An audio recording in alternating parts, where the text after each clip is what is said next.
भाई प्लेसमेंट का तैयारी इस 1 2 महीने हो जाएगा ना, यही डर रहा है भैया। अगर आप मास्टर्स कर रहे हो तो डोंट वरी, ठीक है। अभी आप भाई हम मास्टर, अभी सेकंड ईयर में है भैया, अभी सेकंड बिल्कुल ईयर में है, अगस्त से प्लेसमेंट हो रहा है, मेरा हो यही डर है। हो जाएगा, हो जाएगा। आप टेंशन मत लो, आप अकेले नहीं, आपके साथ और भी बहुत लोग हैं। ठीक है, तो चलो हम स्टार्ट करते हैं।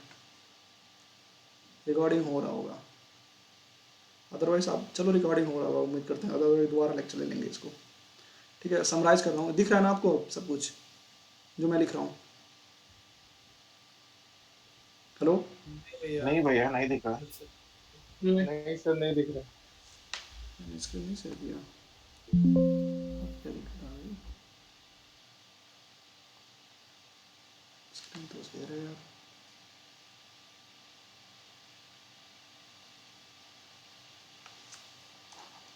अब दिख रहा है? अब हाँ सर। अब हाँ दिख सर। रहा है। अच्छा, इसको अगर मैं प्रेजेंटेशन मोड में डालता हूँ तो नहीं दिख रहा होगा। अब दिख रहा है? हाँ सर। अभी भी दिख रहा है? आप नहीं दिख रहा है, अब नहीं दिख रहा, अब नहीं दिख रहा। अब नहीं दिख रहा है? दिख रहा है। हाँ हाँ, नहीं बट दिख रहा। सर तो दिख रहा। प्रेजेंटेशन मोड के इसमें नहीं दिख रहा भैया। गॉट इट, इसको मैं समझ गया।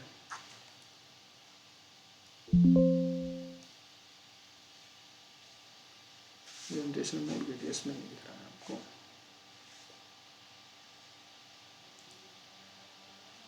और क्या किया जा सकता है इसके अलावा? योर क्लियर, आपको देखिए नोट्स, नोट्स ओपन कर सकते हैं। नोट कोई नहीं, चलो कोई नहीं, इस पर हम देखते हैं।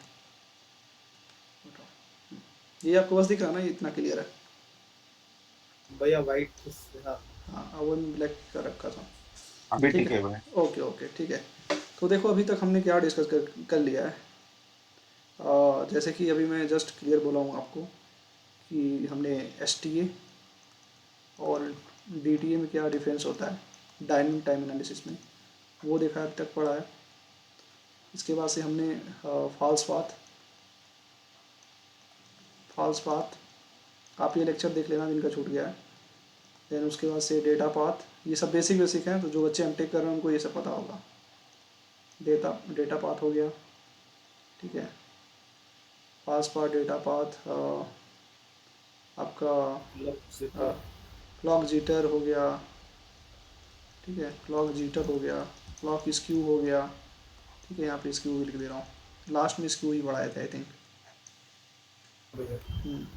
तो ये जो मेन मेन थे, और भी इसके सर, अलावा पढ़ाया गया था, ठीक है, वो क्रिटिकल सर टाइम। मेरा एक डाउट था स्क्यू पे। सर बोलिए आप। मतलब जैसे सर आपने बताया था कि ग्लोबल और लोकल वाले में, तो उसी में सर अगर मतलब मान लीजिए कोई डिजाइन हो कि उसमें सर एक ही लॉन्च और मतलब कैप्चर हो, मतलब एक एक उनके बीच में कोई और रजिस्टर फ्लिप फ्लॉप कुछ मत हो, तो उसको सर हम लोग मतलब वहां जब स्क्यू कैलकुलेट करेंगे तो उसको क्या बोलेंगे, मतलब लोकल की global?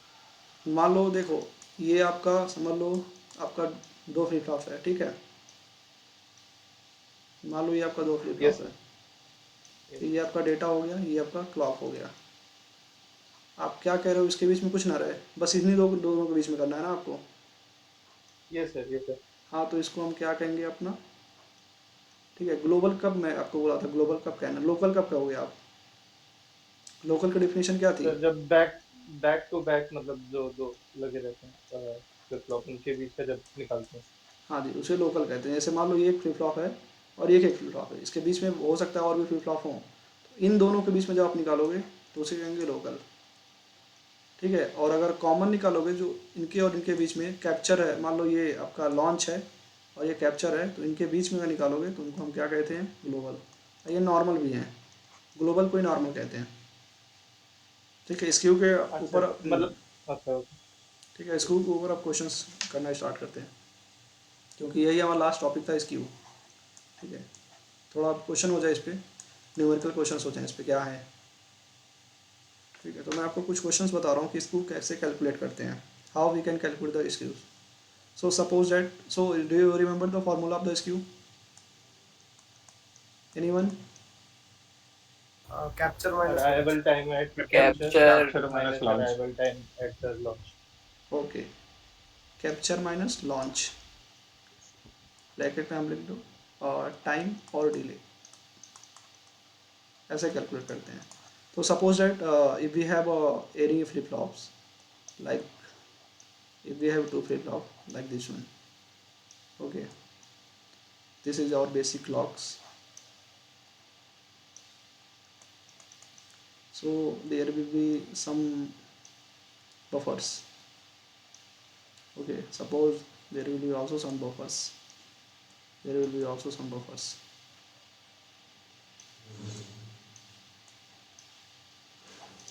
So this is your launch, correct, and this is your capture flip flop. So like if I told like this one is 2 nanosecond and this one is 4 nanosecond delay, and here it is 1 nanosecond and this one is 2 nanosecond. So how we can calculate the skew? So how we can calculate 6 that? minus 3. So you know that already, capture minus launch. So which one is the capture? This one. So how much capture delay? 2 plus 4, correct? And for the launch it is 2 plus 1. And how much? 3 nanosecond is or skew. So I hope you can calculate the skew very well, and very easy method. So there will be a lot of skew between them. Maybe there will be skew some here also. But remember, skew is not belonging to the data path. This is your data path, okay?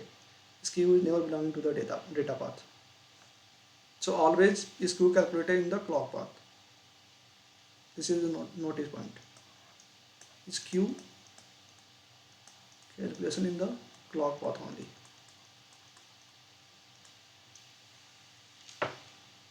ठीक है, ये थोड़ा summarise कराने के लिए मैं आपको लिखा हूँ.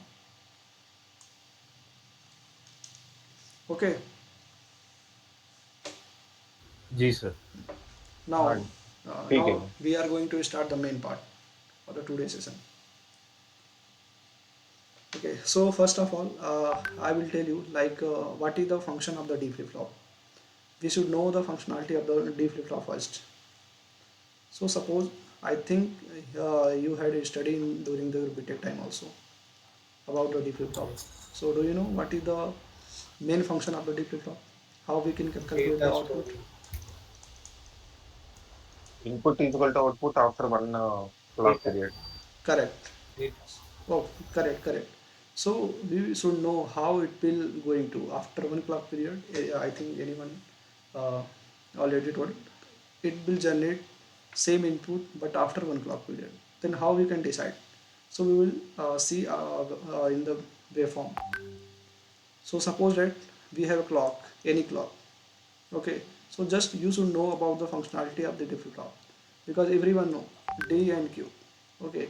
If input will be 1, then after some delay same output will be given. 0 means 0, same.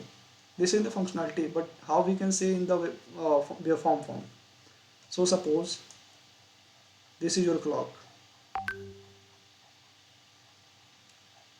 Okay, this is your clock,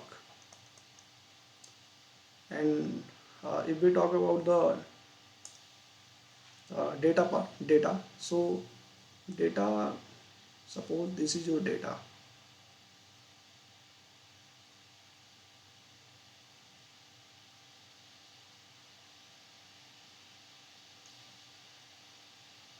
Suppose this is your data, T pin.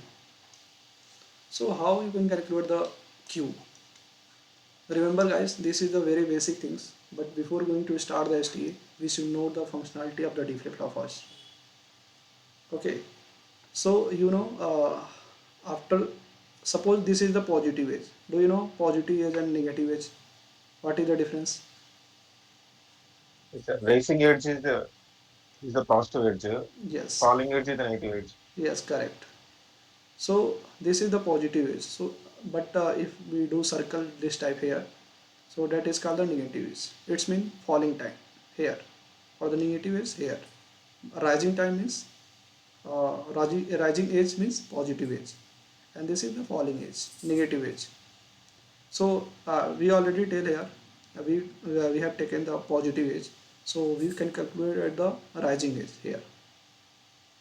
Suppose, so you should know, like for the calculating of this d, for calculating of this d, uh,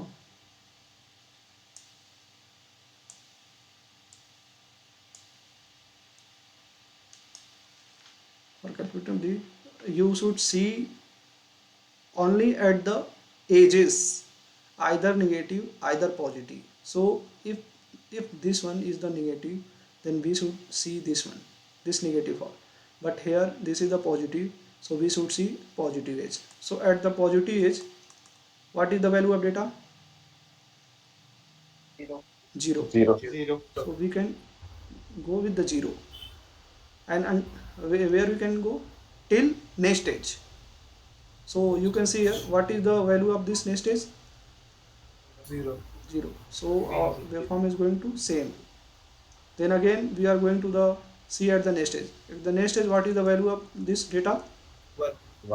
1. So at this edge it will going to the 1. Okay. And what is the next value? Is the 0. 0. So we can just going to the 0 here.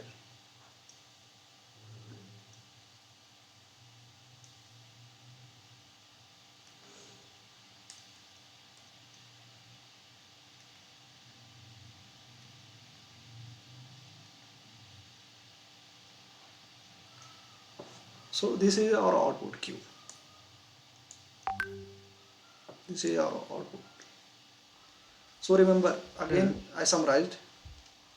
Suppose हाँ, ये second clock पे तो data तो 1 मिल रहा है ना, second clock पर बीच में, ये है यार, तो out yes sir, Here, data जो data मिल is रहा है ना 0, सेकंड yes. क्लॉक के बीच में, यहाँ पे आप बोल रहे हाँ हो? वहाँ तो 0 है सर। जी सर, वहाँ पे तो डेटा मिलेगा ना, मतलब क्लॉक तो यस यस. ऑन है। ओके, बट आपको देखो क्या करने हैं, हमेशा हम क्या करते हैं, राइजिंग एज पे चेक करते हैं. आप यहाँ पे अगर देख रहे हो ऑन है ना, तो ये हो गया फॉलिंग एज. ठीक है, तो हम यहाँ पे चेक नहीं करेंगे, हमेशा नेक्स्ट टू नेक्स्ट देखेंगे. बीच में कुछ भी है उससे मतलब नहीं है. अगर आपका राइजिंग एज या फॉलिंग एज पे जो डेटा है वही डेटा आगे तक कैरी करेगा. अंडरस्टूड? जो भी हमारा डेटा राइजिंग एज पे हो वही डेटा अगले साइकिल तक कैरी करेगा. समझ गए आप? बस एज पे ही फायर होता है. हाँ, एज पे ही फायर होता है. जैसे देखो, हम इस एज पे हमने देखा है कि हमारा डेटा क्या था यहाँ पे 0. सो हम यहाँ तक क्या करने हैं, 0 ले गए हैं.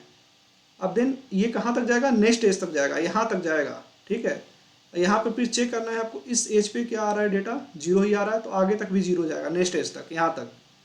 बट यहाँ पर क्या है आपका 1 मीन्स हाई हो गया, तो यहीं से क्या होगा, डेटा चेंज हो जाएगा नेक्स्ट तक, यहाँ तक. ठीक है, फिर यहाँ पे देखना 0 है तो फिर यहीं से change. Are you getting my point? हाँ भैया. ठीक है. Anyone Yes, sir. Anyone any doubt? Anyone having any doubts? Sir एक रिक्वेस्ट था हाँ, सर, व्हाइट और येलो में लिखिए बस.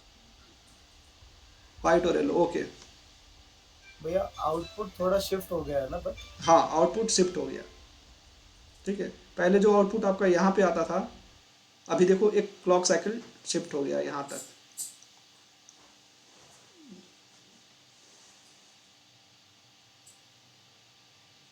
ठीक है, देखो पहले एक इतना आता था, अभी एक क्लॉक साइकिल क्या हो गया, डिले हो गया.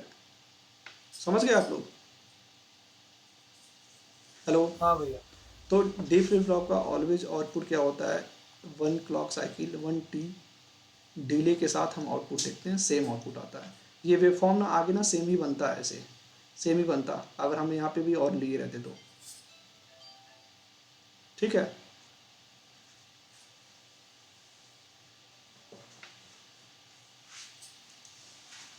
मतलब आउटपुट इनपुट के जैसा ही होता है, थोड़ा डिले के साथ.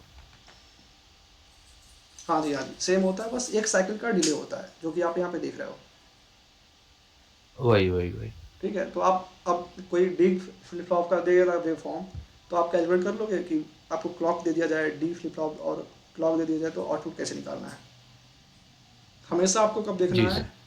We should always see at the edge of the falling or rising according to the this one. This is the negative or positive according to this.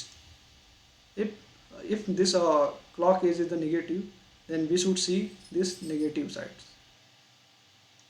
Understood? Yes, हाँ sir. भैया। Yes sir. Okay, so this is the very basic things before going to start STA. Now we are going to start STA, the main concept of the STA. STA.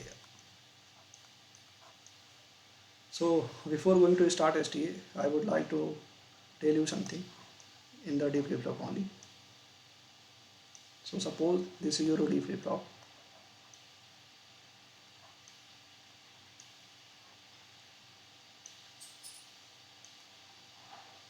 अगर आप notes बना रहे हो तो बनाते जाओगे, अच्छा है। Okay, this is your output. So suppose this is your data path here. This is your data path and clock path is this one. Okay, in the first lecture I already told.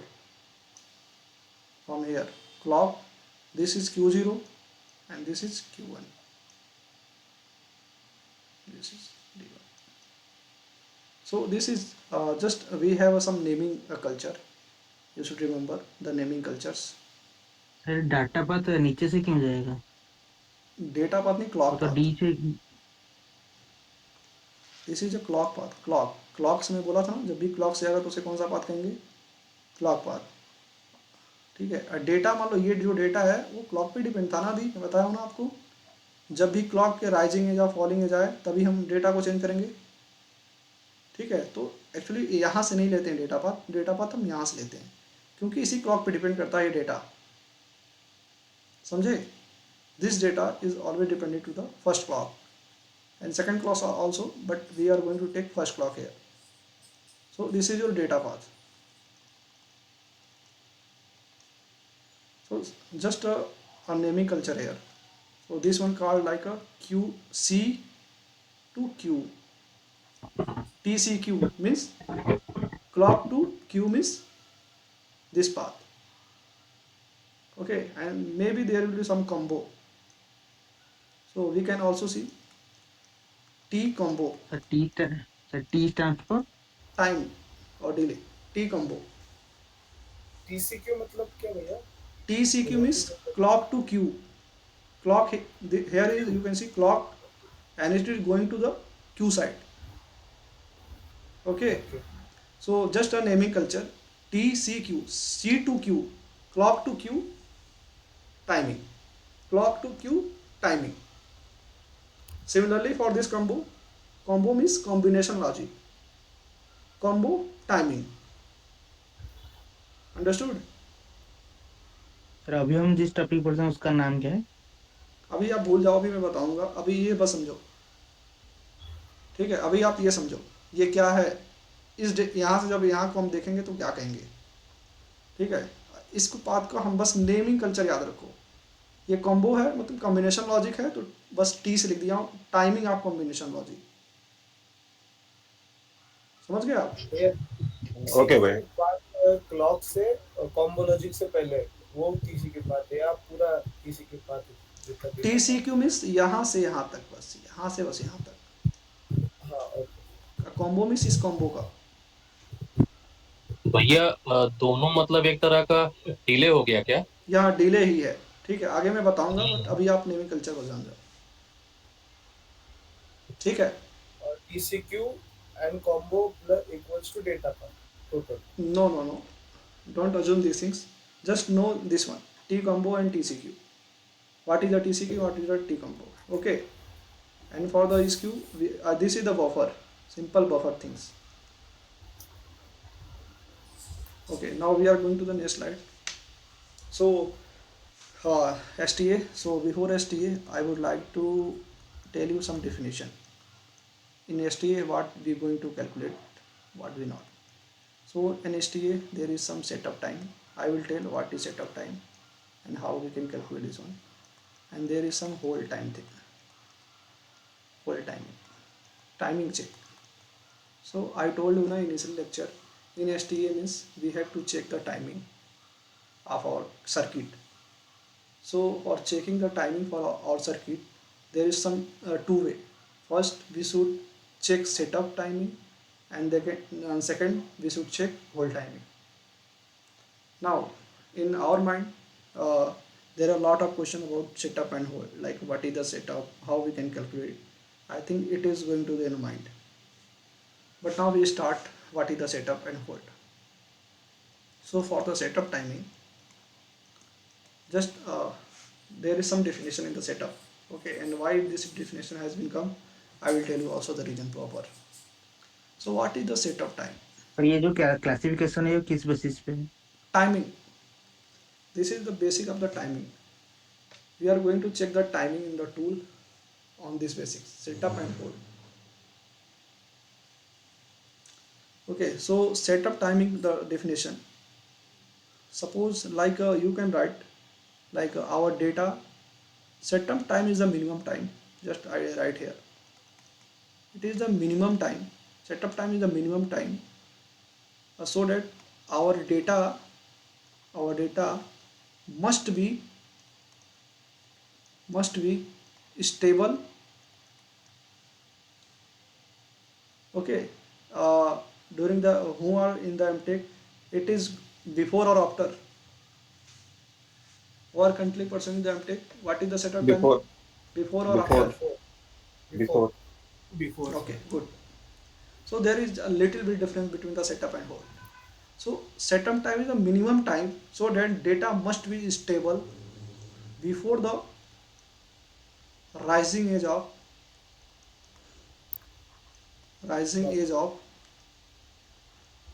clocks.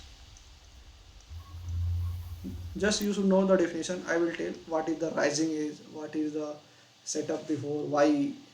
I will tell all the things, no worry. And for the hold, reverse. Hold time is the minimum time our data After. must be stable. Remember, minimum time or must be stable. Must be stable after the rising age. Rising age of clock.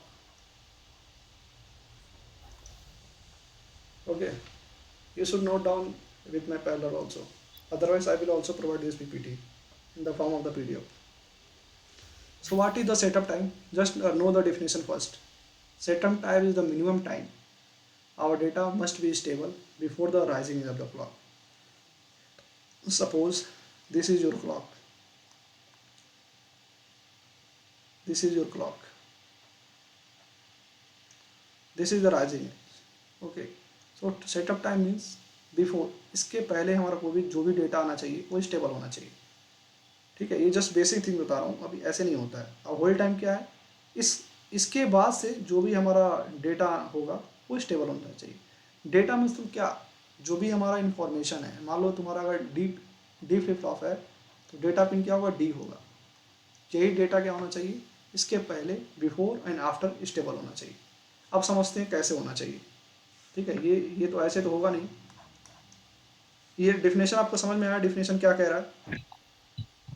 कोई भी अगर rising भैया as, हाँ एक question था कि मतलब हम लोग सब चीजें क्यों मतलब समझते हैं डी फ्लिप फ्लॉप के ही मतलब रिस्पेक्ट में. यस, बिकॉज हम इसके अलावा भी देखते हैं, बट डी क्या होता है ना, थोड़ा इजी होता है, क्योंकि जो भी हम इनपुट पे देते हैं ना वो डायरेक्टली आउटपुट पे वही चला जाता है, कुछ ज़्यादा चेंजेस नहीं होता है. आप चाहो तो यहाँ पे जेके भी लगा सकते हो, टी भी लगा सकते हो, सब चलेगा. बट डी हम इसलिए यूज़ करते हैं तो थोड़ा समझने के मतलब समझने आसानी के के लिए लिए. और इम्प्लीमेंट करने के लिए थोड़ा इजी होता है. इसका एरिया भी कम होता है. ठीक है, और डी थोड़ा अच्छा. फास्ट होता है. देखो क्या है ना, हम मान लो कोई भी अगर हम आप सर्किट बनाते हैं तो हम ऑलवेज चाहते हैं ना कि हमारा जो सर्किट रहे वो फास्ट काम करे, स्लो काम ना करे. कोई भी आप सर्किट बनाओगे तो आप चाहोगे क्या स्लो काम करे वो. नहीं भैया. ठीक है, तो अगर स्लो काम करेगा तो सर्किट अच्छे से वर्क भी नहीं करेगा. तो कुछ VLSI में कुछ चीज़ें इंपॉर्टेंट है जो मैं आपको बता दूँ. ठीक है, दो चीज़, एक चीज़ रिमेंबर रखना, P ए, ठीक है, और एक तरफ से और याद रखना है स्पीड, PPAS। बेसिकली आप PPA के बारे में पढ़ोगे, एस बीच में ऐड कर देना। अब इसका मीनिंग क्या होता है, ये चिप के लिए, किसी भी चिप को बनाने के लिए ना ये रिक्वायरमेंट होता है। P मतलब क्या होता है, पावर, P मतलब पावर। अगला P मतलब क्या है, परफॉर्मेंस, आपका परफॉर्मेंस, आपका नहीं चिप का। ए मतलब क्या होता है, एरिया, ठीक है, और यस मतलब क्या है, आपका स्पीड। जनरली आपको PPA ही मिलेगा, ठीक है, आपको जनरली PPA ही मिलेगा, बट यस भी ऐड कर लेना, स्पीड। पावर मतलब क्या है, भाई किसी परफॉर्मेंस और स्पीड अलग अलग है क्या? yes, yes, just type this is correlated to each other, but for our simplicity I will exclude this speed in the term of the PPA. So power means, just you should know, for designing of any circuit, okay, we want to give in the less power, like we always want to low power consumption. मान लो आपका कोई circuit काम कर रहा है 10 volt पे, ठीक है, तो हम हमेशा चाहते हैं ना कि ये कम से कम 5 ही वोल्ट पे काम कर जाए, 3 वोल्ट पे कम से कम पावर यूज हो। आपके घर में बिजली आती है, करेक्ट है, आप कभी नहीं चाहते हो कि मेरा ज़्यादा से ज़्यादा वोल्टेज जाए, आप हमेशा चाहते हो कम पे जाए। तो सेम सर्किट भी इसी पे काम करता है कि हम चाहते हैं कि जितना कम से कम पावर हो, मिनिमम पावर हो, उस पर ही सर्किट काम करे। ये समझ गए पावर का मतलब क्या है यहाँ पे, ठीक है। अच्छा भैया। अब यस सर। परफॉर्मेंस में तुम क्या है, हम हमेशा चाहते हैं हमारा परफॉर्मेंस क्या हो, बेटर हो, ठीक है, ऐसा डिजाइन करें सर्किट की परफॉर्मेंस एकदम बेटर है, कोई नहीं चाहता है खराब है। तो ये परफॉर्मेंस है, सर्किट का परफॉर्मेंस, जो भी आपका चिप है। एरिया मीन्स क्या है, we always want less area. हम कोई भी चीज़ नहीं चाहते हैं ना कि थोड़ा बल्कि टाइप का दिखे, कंपैक्टेबल ना हो, तो हम हमेशा चाहते हैं ना, what we want to make very easy to handle, means very compactable. तो एरिया हमेशा हम जो चाहते बोलते हैं। हैं 3 नैनोमीटर हाँ देखो, मान लो एरिया आप, है। हाँ 3 नैनोमीटर एरिया है, ठीक है। पहले के जो आपके लैपटॉप थे बहुत बड़े बड़े थे, ठीक है, आपने सुना होगा सुपर लैपटॉप्स, ठीक है, तो बहुत बड़े बड़े होते थे, रूम के साइज़ के होते थे। या तो पहले के जो अभी और भी मोबाइल आते हैं ना, तो थोड़े बड़े बड़े आते थे। अभी के देखो ना, आप चाहते हैं ना हम तो कम से कम एरिया में हो। हम जो भी पहले चिप देखते थे ना, तो जो चिप बहुत बड़ा बड़ा चिप आता था, अभी छोटा छोटा चिप आता है जो मेमोरी कार्ड होता है। तो हमेशा सभी कोई चाहता ना एरिया कम लगे, बट परफॉर्मेंस अच्छा हो और पावर भी कम लगे, और स्पीड क्या हो, ज़्यादा रहे। मतलब अगर हम चाहते हैं कि अगर 5 देना अपने सर्किट में, तो हमारा जितना जल्दी ये आ जाए उतना अच्छा है, ठीक है। तो हम ये चीज़ अपने चिप बनाते समय ना ध्यान में रखते हैं, power, performance, area and speed. कोई भी चिप डिजाइन करने को हम ये PPA याद रखना, PPA, यस नहीं याद रखो चलेगा, बट PPA याद रखना, पावर, परफॉर्मेंस, एरिया, ठीक है। पावर कम, परफॉर्मेंस ज्यादा, एरिया कम और स्पीड भी ज्यादा। यस, ठीक है, हमेशा चाहते हैं पावर कम लगे, परफॉर्मेंस अच्छा रहे, एरिया कम रहे, और स्पीड हमारा ज़्यादा रहे, ओके। भैया अगर तीनों में से अगर हमें कुछ मतलब एक ही मतलब चूज करना होगा तो हम सबसे पहले पावर ना मतलब कम चाहेंगे। नहीं नहीं, परफॉर्मेंस अगर गड़बड़ा गया तो क्या करोगे, ये सब एक दूसरे से कोरिलेटेड है। जब आप मतलब ऐसा इंडस्ट्री, नहीं है कि मतलब कोई ऑर्डर वाइज है कि नहीं पहले नहीं पावर नहीं अच्छा नहीं होना नहीं चाहिए। नहीं, आप जैसे कंपनी में जाओगे ना, तो ये चारों चीज़ कभी बैलेंस नहीं हो सकती, कभी एक साथ बैलेंस नहीं हो पाती है।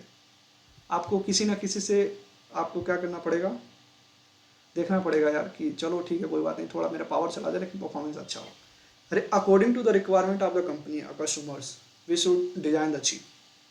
Like if any customer wants better performance, but yeah, like he told, power we can go with the power, no worry, but I want more performance, then we can ignore this power, not ignore, like we can deal with power, like if there is more power then no worry, but our performance is good. So it depending upon the customer to customer only, everything is not going to the balance, समझ गए। किसी ना किसी के साथ आपको कम से कम लेके चलना पड़ेगा कि चलो ये नहीं तो ये, चारों चीज़ कभी आपको एक साथ नहीं मिलेंगे, बट एक बेटर चिप के लिए we always want this one, power, performance, area and speed. ठीक है, ये भी एक इंटरव्यू का क्वेश्चन है कि जस्ट, हाँ सर। ठीक है, जैसे पूछ देगा स्पीड मतलब टाइम ज्यादा रखना चाहिए ना। स्पीड, यस, डिले कम हो, हम चाहते हैं कि डिले कम हो। फिर ये जो बोलते हैं फ्रीक्वेंसी हमारा जो इतना हर्ज है सीपीयू, यस वही स्पीड है। यस यस, फ्रीक्वेंसी तो इनवर्सली प्रोपोर्शनल टू फिर टाइम। कम टाइम लगे तो फिर फ्रीक्वेंसी ज्यादा रहता है, बेटर है। यस यस, बट इसके वजह से बहुत प्रॉन्स एंड कॉन्स है, मीन्स बहुत डिसएडवांटेज और एडवांटेज है। I will tell in the later slide during the digital electronics when we sir will. ये जो फ्रीक्वेंसी का आप बात कर रहे हैं ये क्लॉक फ्रीक्वेंसी है ना? क्लॉक फ्रीक्वेंसी, सो क्लॉक हम और डिसाइड चिप करते का हैं। जो, हाँ, हाँ चिप का जो आजकल आता है कि 4.1 गीगाहर्ट्ज का चीज है, यस मतलब यस उसका यस क्लॉक यस फ्रीक्वेंसी उतना है। यस यस, 4 गीगाहर्ट्ज वही क्लॉक है। So for every chip we have a separate clocks. It already decided. We can't change. Okay. Now we are going to our topic. STA. So in setup और hold time में एक question था। हम्म जैसे आपने बोला कि हमेशा ये राइजिंग एज चेक करेंगे, हम्म तो वो positive edge triggered flip flop में करेंगे यस, या फिर? आप राइजिंग एज पे भी कर सकते हैं, फॉलिंग एज पे भी कर सकते हैं, बट जब फॉलिंग एज पे करोगे तो आप निगेटिव पे करना। हाँ, तो नेगेटिव एज ट्रिगरिंग यूज करनी पड़ेगी उस टाइम। यस यस, ठीक है, ऐसा कोई जरूरी नहीं है कि पॉजिटिव करना है, निगेटिव करोगे तो आप निगेटिव वाला कर लो। जिस हिसाब से ट्रिगरिंग है कि उस हिसाब से चेक करना था। हाँ जी, suppose that I make here one circuit.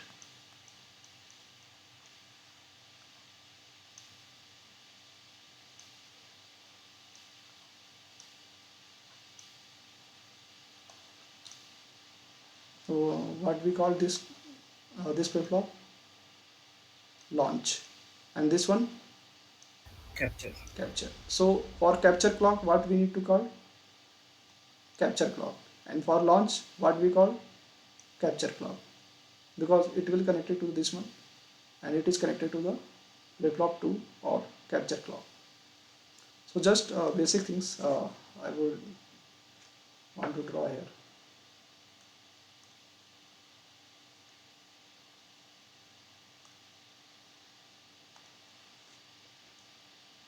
So suppose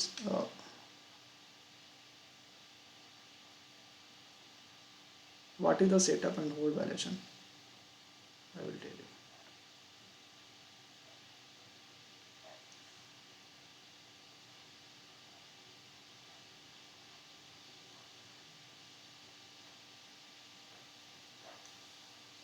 समझ लो ये हमारा जो है, जो क्लॉक है हमारा, ये कैप्चर क्लॉक है, और ये जो क्लॉक है, सॉरी, ये जो है लॉन्च क्लॉक है, और ये जो क्लॉक है कैप्चर क्लॉक है। ठीक है, तो हम सेटअप एंड होल्ड कैसे चेक करते हैं? I already told you this is the positive edge trigger, so just make edge the positive edge trigger.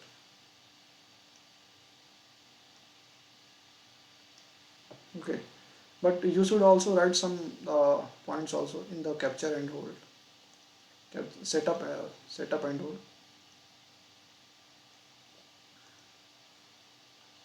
In the setup, ठीक है, in the setup time we always check the next edge of clock,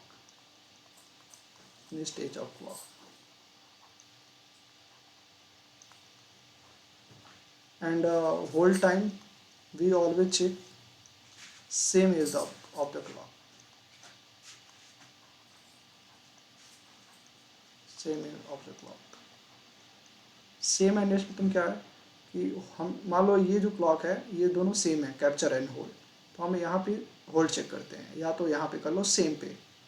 but setup में क्या होता है, अगर यहाँ से आप देख रहे हो तो नेक्स्ट वाले पे देखना, यहाँ से देख रहे हो तो नेक्स्ट पे चेक करना। ठीक है, ये टाइमिंग चेक करते हैं ऐसे सेटअप एंड होल्ड का।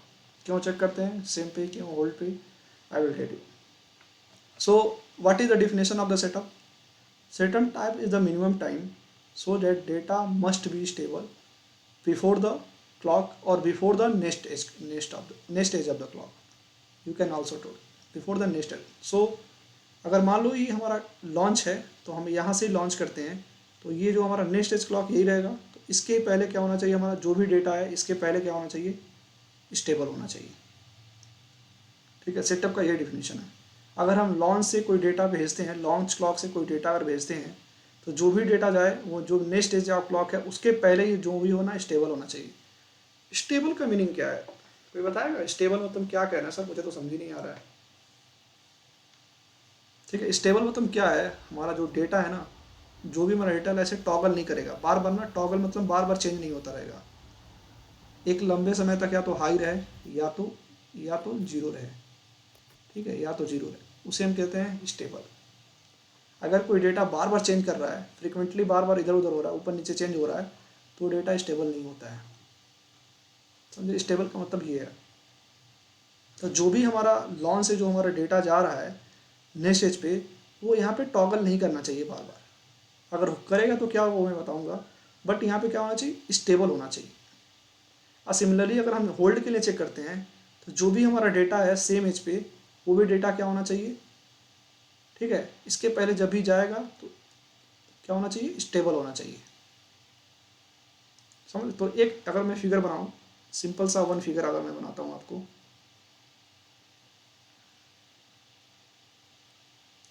अगर मैं सिंपल फिगर बनाता हूं और समझ लो ये हमारा राइजिंग एज है, ठीक है, तो क्या होगा, एक ये हो गया और एक ये हो गया। अगर ये पहले हम चेक करते हैं, पहले किस पे चेक करेंगे हम, पहले कौन सा टाइम कहलाएगा पहला वाला, सेटअप, नॉट सेटअप, सेटअप। अब बाद बार हम किस पे चेक करते हैं, होल्ड पे। ठीक है, अब क्वेश्चन आ रहा होगा, सर अगर हमारा डेटा इसके बीच में ना स्टेबल हो तो क्या होता है। ठीक है, हो सकता है कि मान लो आपका डेटा जब आ रहा हो, ठीक है, तो हो सकता है कि यहीं पे आके अगर ऐसे ऐसे टॉगल कर जाए इन्हीं के बीच में, इन्हीं विंडोज़ के बीच में। इन विंडो को क्या कहते हैं हम, सेटअप एंड होल्ड विंडो कहते हैं। इन विंडो को क्या कहते हैं, setup and hold window, hold window, इनको, इन्हीं को। अगर कोई data setup and hold window के बीच में आ जाता है तो डेटा क्या होता है ना, करप्टेड हो जाता है, चाहे हम उस डेटे की वैल्यू नहीं फाइंड करते हैं।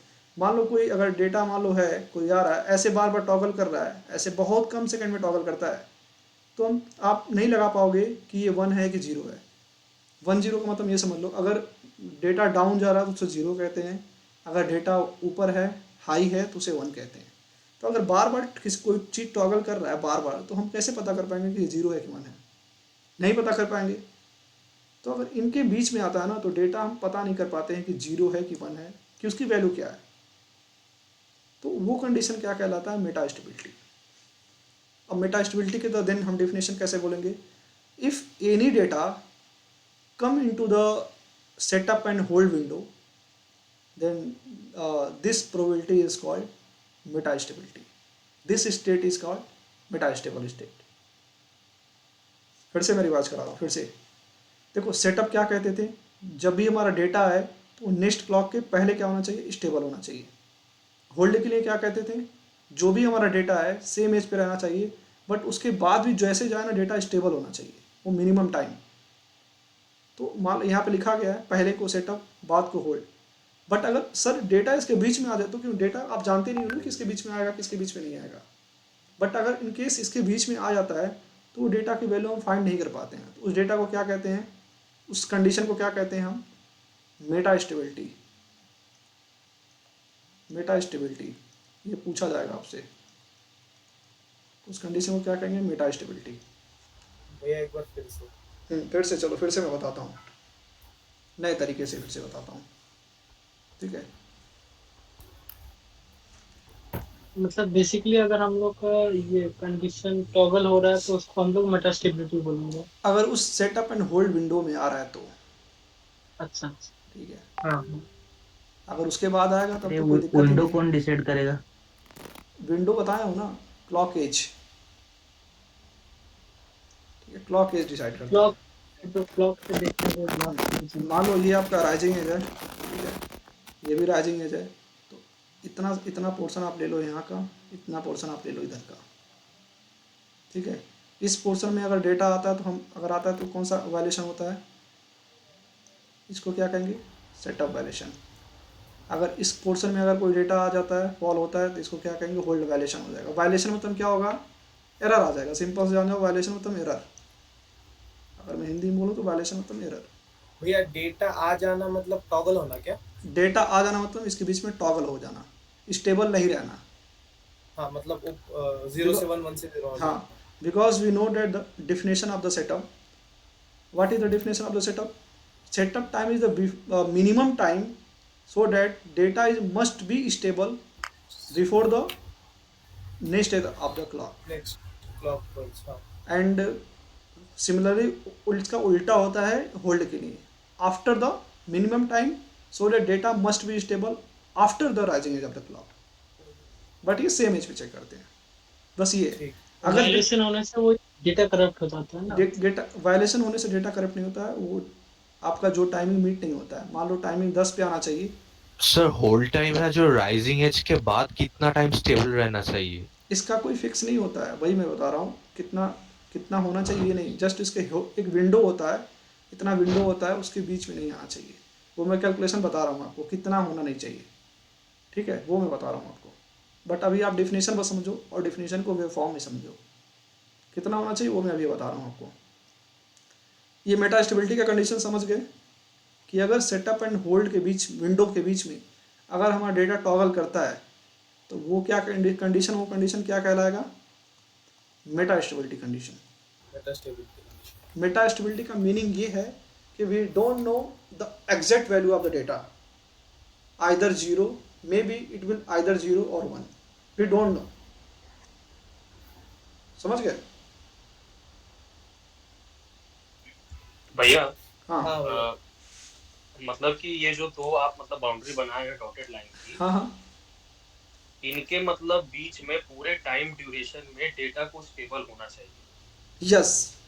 अगर इनके बीच में स्टेबल होता है तो हमारा सेटअप वायलेशन नहीं होगा, इनके बीच में अगर होता है तो हमारा होल्ड वायलेशन नहीं होगा। बट अगर डेटा इनके बीच में आ जाता है, स्टेबल नहीं रहता, तो उसे सेटअप टाइम वायलेशन कहेंगे। अगर इनके बीच में नहीं होता है, एक बार उसके नीचे डेटा का ये बना के दिखाइए, मतलब कैसे टॉगल होना।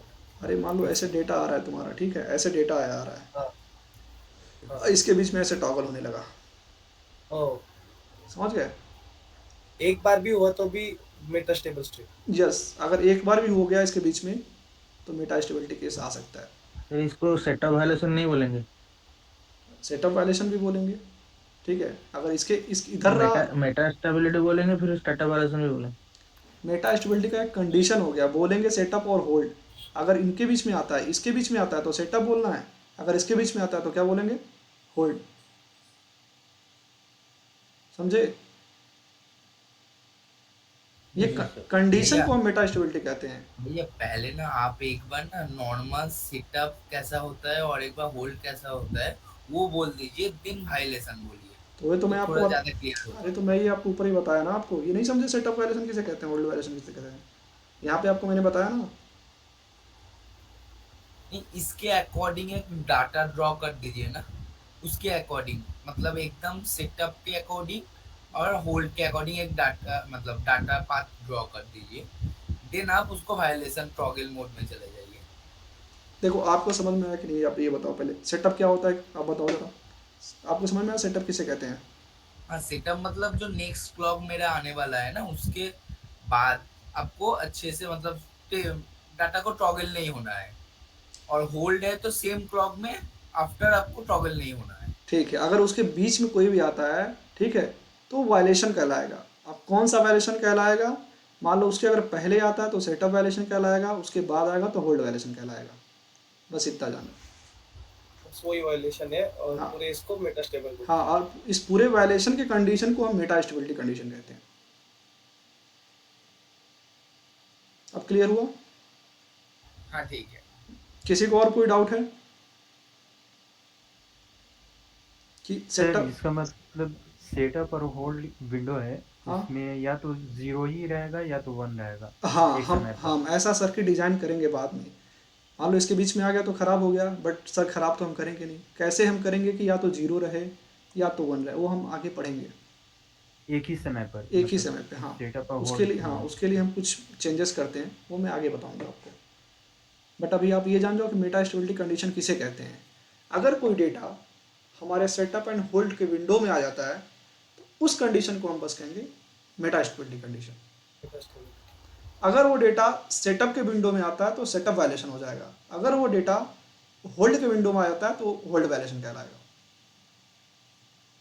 ठीक है ठीक है जी। तो इसकी ये लेक्चर की रिकॉर्डिंग जल्द से जल्द अवेलेबल कर दो, फिर एक बार फिर से रिवाइज हो जाएगा।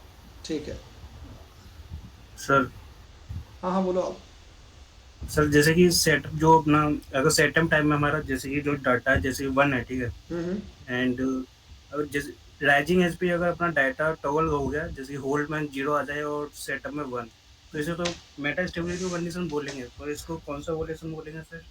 अगर सेटअप में आता तो सेटअप वायलेशन कहेंगे, होल्ड में आता तो होल्ड वायलेशन। जैसे सेटअप में अपना 1 है एंड होल्ड में अपना डाटा 0 है, तो पूरे सेटअप होल्ड विंडो में ये तो टॉगल किया है, तो इसको मेटा स्टेबिलिटी तो भैया वो पूछ रहे कि राइजिंग एज पे अगर टॉगल हुआ तो राइजिंग एज आने के टाइम पे। देखो मैं बता रहा हूँ, चलो मान लेते हैं ये आपका हमारा हो गया सेटअप। आप कह रहे हो कि ये हमारा डेटा यहीं पे आके चेंज हो जाए, ठीक है, तभी तो चेंज होगा ना यहाँ पे। नहीं सर, राइजिंग एज पर जैसे कि इसके राइजिंग एज पे, हाँ यस सर, इसके राइजिंग पे अगर चेंज हो जाता है ना, ठीक है, अगर इसके ही राइजिंग पे चेंज हो जाए तो वो कंडीशन मेटा स्टेबिलिटी कंडीशन ही कहलाएगी फिर। हम मेटा स्टेबिलिटी कंडीशन होगी, पर पूछ रहा हूँ कौन सा वायलेशन होगा फिर? यस देखो ये होता है, ये हो आइडियल क्लॉक, ये जो है ना ये आइडियल क्लॉक है, ये भी है आइडियल क्लॉक। तो ये क्लॉक एक्चुअली ऐसे नहीं होते हैं, क्लॉक ऐसे होते हैं, क्लॉक ऐसे होते हैं। जो मैं बताया हूँ वो आइडियल है, ये जो क्लॉक होता है ना क्लॉक ऐसे होता है, डिले रहता है हमेशा।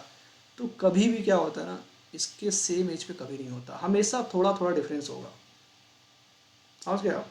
या तो आगे होगा या तो ऑलवेज, कभी भी सेम पे नहीं होगा, क्योंकि हमारा ऐसे आता है। ये आइडियल हो गया, आइडियल चीज़ें एग्जिस्ट नहीं करती, रियल में ऐसे होता है, कम कुछ ना कुछ डिले होता है। तो इसे हम राइजिंग कहते हैं, इसे हम फॉलिंग कहते हैं। ठीक है, कुछ ना कुछ डिले हमेशा रहेगा। अब ओके ठीक है, अब एक बात अब सुनो, इसी में अब मैं डेफिनेशन भी आपको अभी याद करा दूंगा, ठीक है, आपको लिखना भी नहीं पड़ेगा, अभी तुरंत याद करा दे रहा हूँ अभी। सर ये सेटअप विंडो जो है वो सेटअप टाइम के बाद से चालू होता है? नहीं, सेटअप का डेफिनेशन क्या है? सेटअप का है कि minimum time required to become the data stable. नहीं, आफ्टर के बिफोर क्लॉक के, ठीक है, तो उसके पहले वाला जो डेटा है टाइमिंग है वो, ठीक है। सब कुछ देखो, जो भी कंसेप्ट है सभी उसके डेफिनेशन पे डिपेंड करते हैं, जो भी है। आपने डायग्राम बनाया था तो उसमें था कि सेटअप विंडो जो था वो क्लॉक से पहले का था। हाँ और सेटअप टाइम भी तो क्लॉक से पहले का ही है, एज से पहले का। हाँ, तो मतलब उसमें डेटा स्टेबल होना चाहिए, अगर स्टेबल नहीं रहा तो वायलेशन होगा। उसमें हम कह रहे हैं स्टेबल होना चाहिए। तो सर सेटअप टाइम के बाद ही तो स्टेबल हो पाएगा ना। मान लो सेटअप, तो वही मैं बता रहा हूँ, अगर उसके बीच में आ गया तो वायलेशन हो गया। हम कंडीशन ही चाहते हैं कि उसके बाद हो। सेटअप टाइम के बाद ही स्टेबल होना चाहिए। हाँ, हम ये चाहते हैं। सेटअप भैया मतलब विंडो होगा वो तो सेटअप टाइम के बाद ही चला जाएगा। हाँ, अगर उसमें आ गया तो खराबी आ गया। सेटअप विंडो और सेटअप टाइम ओवरलैप नहीं होना चाहिए। हाँ ठीक है, अब मान लो तुम्हारा ये, अब समझ लो कि हम डेफिनेशन कैसे निकालते हैं। ये देखो यहाँ पे समझ लो कुछ स्क्यू रहते हैं, ठीक है, अभी मैं आपको अब इक्वेशन से समझा रहा हूँ। ये समझ लो कुछ ना कुछ स्क्यू रहते हैं यहाँ पे। समझ लो हमारा ये एक, समझ लो मैं आपको एक क्लॉक बना के दे रहा हूँ, ठीक है। आप न्यू स्टूडेंट्स हो, जो पूछना है पूछो, डाउट मत रखो, ठीक है। मैं ये आइडियल बना रहा हूँ ओवरलैपिंग करा के, बट एक्चुअली ऐसा होता नहीं है, ठीक है, बट मैं आइडियल केस लेके चल रहा हूँ। Setup time and hold time in the sense ऐसा है कुछ होगा कि फॉर एग्जांपल एक हेवी कबर्ड हम ऊपर से नीचे लेके जा रहे हैं, तो ऊपर वाले लेने तक वो सेटअप करके रखने का, और फिर वो उन्होंने लेने के बाद कुछ देर तक होल्ड करके रखने का, मतलब वो पूरा ग्लास होल्ड होता है उतना स्टेबल का। हाँ, वही स्टेबिलिटी का मतलब वही होता है कि कुछ देर तक या तो हाई रहे या तो कुछ देर तक लो रहे। ठीक है। तो मैं बोला हूँ कि जो भी हमारा सेटअप है वो सेटअप टाइम क्या होता है, जो भी हमारा डेटा है वो नेक्स्ट क्लॉक के पहले क्या होना चाहिए, हमारा स्टेबल होना चाहिए। मतलब इसके यहाँ से अगर भेज रहे हैं तो ये यहाँ इसके आने से पहले यहाँ पे डेटा स्टेबल होना चाहिए। ठीक है, मतलब ऐसे जाना चाहिए। ठीक है, मान लो अगर ये हमारा राइजिंग एज है, यहाँ पे देख रहे होगे आप, तो यहाँ पे ऐसे जाना चाहिए एक ही डेटा। क्लॉक में क्यों नहीं दिखा रहे? आप एक ही क्लॉक में दिखा सकते, देखो क्योंकि क्लॉक यहाँ पे इस क्लॉक को अलग कह सकते हैं, इसमें डिले लग गया ना। तो मान लो ये जो क्लॉक है यहाँ पे अगर 12 मेगाहर्ट्ज पे जा रहा है तो यहाँ पे भी सेम जाएगा बट थोड़ा डिले के साथ जाएगा, तो इसीलिए थोड़ा नाम में डिफरेंस रख दिया। सेम क्लॉक है ये, ठीक है, बट ये कैप्चर क्लॉक कहेंगे, इसको लॉन्च क्लॉक कहेंगे, बस ये थोड़ा डिले के साथ आगे जाएगा। दोनों क्लॉक सेम है बट डेफिनेशन के लिए मैं बस अलग अलग रखा हूँ नाम, दोनों क्लॉक सेम है।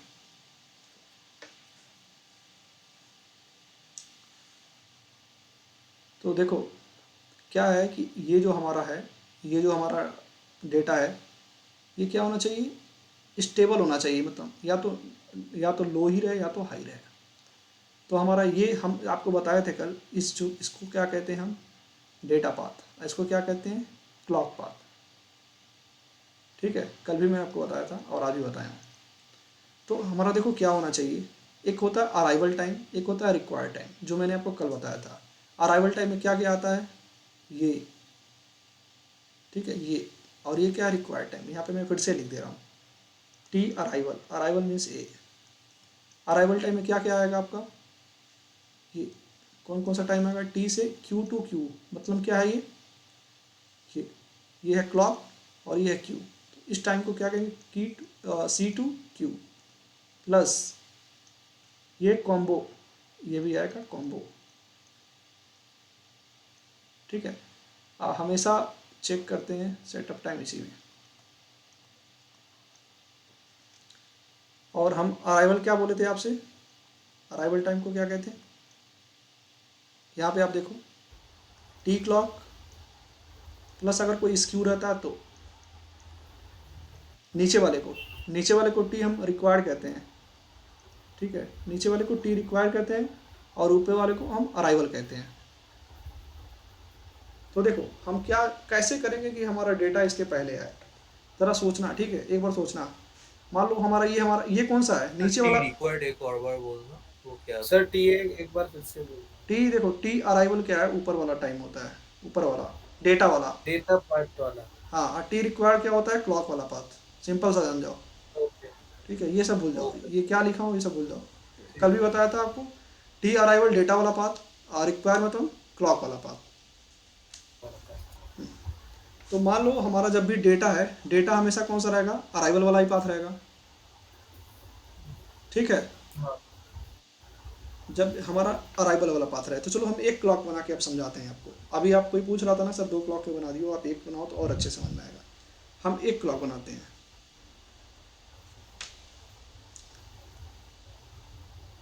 अगर हम एक क्लॉक बनाए बड़ा सा, ये है पॉजिटिव एज, ठीक है, यहाँ पे फिर से बना दे रहा हूँ छोटा सा।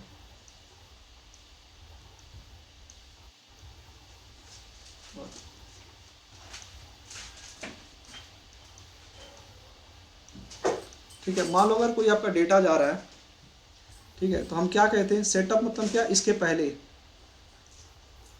ये है सेटअप, ये है क्लॉक। कौन सा क्लॉक है, मतलब क्लॉक वाले को क्या कहेंगे हम, रिक्वायर्ड। और अराइवल वाला को क्या कहते हैं हम, डेटा वाला पाथ। ठीक है, तो जो हमारा डेटा वाला पाथ है, और जो रिक्वायर वाला पाथ है, मान लो इसके पहले आना चाहिए। ठीक है, ये जो हमारा क्लॉक है इतना दूर क्लॉक है, कह रहा है ना कि इसके पहले लाओ। इसके पहले के लिए बताओ, ये डेटा वाला फास्ट होना चाहिए कि स्लो होना चाहिए। जब भी हम डेटा भेजें तो जो भी हमारा ये क्लॉक है फास्ट होना चाहिए। अगर फास्ट रहेगा तो क्या होगा, आगे चला जाएगा। फास्ट रहेगा तो इससे आगे चला जाएगा ना। हाँ, स्लो चाहिए। ठीक है, तो डेटा ऐसा लेना है ना कि स्लो, कि इसके पहले ही हमारा आए तो कम से कम स्टेबल हो जाए। ठीक है, तो जो भी हमारा डेटा वाला पाथ है, ऐसा हम डेटा भेजेंगे इधर कि इस विंडो के पहले ही पहले आए और हमारे स्टेबल हो जाए। तो क्या कह सकते हो, जो भी हमारा डेटा पाथ है, डेटा पाथ को हम अराइवल पाथ कहते हैं, ठीक है। टीए मान लो, जो भी हमारा अराइवल पाथ है वो क्या होना चाहिए, कम होना चाहिए या इक्वल होना चाहिए किससे, जो भी हमारा रिक्वायर्ड पाथ है। मतलब हम क्लॉक पाथ को रिक्वायर करेंगे ना, तो ये क्लॉक ही है। तभी हमारा क्या होगा, जो भी हमारा क्लॉक आएगा, जो भी हमारा डेटा आएगा, इससे पहले क्या होगा, स्टेबल होगा। चलो फिर से, ठीक है। ये आई होप आपको समझ में अभी नहीं आया हो। फिर से देखो, ये हमारा सेटअप विंडो है, ठीक है। हमारा जो भी क्लॉक आता है, जो भी क्लॉक है ये है, आई हमारा नेक्स्ट स्टेज है। जो भी हम डेटा भेजना चाहते हैं, जो भी हमारा यहाँ से डेटा निकलेगा, इसके पहले ही स्टेबल होना चाहिए, ठीक है। इतना ही दूर आना चाहिए, इतना दूर आना चाहिए, इतना ही दूर, इतना दूर। तो ये है पूरा तुम्हारा टी क्लॉक, ठीक है। ये पूरा तुम्हारा टी रिक्वायर्ड है, और ये क्या होना चाहिए तब, डेटा। तो टी रिक्वायर्ड ज़्यादा है ना, यहाँ तक है पूरा टी रिक्वायर्ड है, बट हमारा डेटा क्या होना चाहिए, इससे पहले ही हमारा स्टेबल होना चाहिए। तो थोड़ा सा टी रिक्वायर्ड से कम ही चाहिए ना आपको। हाँ भैया। तो हमारा समझ गया सर। ठीक है, तो हमारा टी अराइवल सबसे थोड़ा सा कम होना चाहिए और टी रिक्वायर्ड थोड़ा ज़्यादा होना चाहिए, ठीक है। तभी जाके हमारा सेटअप वैल्यूएशन सही होगा। अगर ये फॉलो नहीं करता है, तो अगर ये फॉलो नहीं करेगा तो क्या होगा, इसके पहले नहीं हो सकता, इसी में आके गिर जाए डेटा, तो वायलेशन आ जाएगा। क्या कुछ स्पैम वगैरह है, मतलब जो विंडोज का कोई अलग से स्पैम आता है, जो इधर थोड़ा सा बिफोर मतलब इतना बिफोर, आफ्टर मतलब इतना आफ्टर। मैं बता रहा हूँ बस, ये आफ्टर इतना टाइम आपको कैलकुलेट करना पड़ेगा। इसका कोई स्पैम नहीं आता है कि कोई वैल्यू नहीं होती है कि ये विंडो है चाहे इतना विंडो, इसका कोई ऐसे नहीं होता है, ठीक है। ये टाइम रिक्वायर होना चाहिए। आप बेफॉर्म से समझ लो ना, उसका कोई मिनिमम टाइम नहीं होता। आप इस विंडो में देख रहे हो सकता है। एक बात पूछना सर, सर वो time arrival less than equals to time required minus setup time होना चाहिए ना, मतलब उसको सेटअप टाइम के पहले ही तो डेटा अरे स्टेबल तो होना। अभी तो मैंने लिखा ही नहीं है, अभी तो मैं आपको बता रहा हूँ, अभी आगे मैं लिखूंगा, ठीक है। अभी मैं आपको मैं समझा रहा हूँ कि ये क्या हो रहा है, अभी मैं आगे लिखूंगा इसको, ठीक है, ठीक है। तो फिर से आप ध्यान से सुनो, जो भी हमारा टी रिक्वायर है यहाँ तक है, उसके पहले ही हमारा डेटा क्या होना चाहिए, स्टेबल होना चाहिए। अगर उसके पहले नहीं होता है तो वायलेशन आ जाएगा। अगर ये कंडीशन सेटिस्फाई नहीं होती है, अगर ये कंडीशन सेटिस्फाई नहीं होती है तो होल्ड वायलेशन आ जाएगा, सेटअप वायलेशन आ जाएगा। अगर ये कंडीशन सेटिस्फाई होती है तो हमारा जो भी हमारा डेटा जा रहा है वो सही जा रहा है, समझ गए। अगर ये कंडीशन सेटिस्फाई नहीं होती तो सेटअप वायलेशन आएगा, मतलब हमारा डेटा इसके बीच में आएगा, यही मिनिमम टाइम है।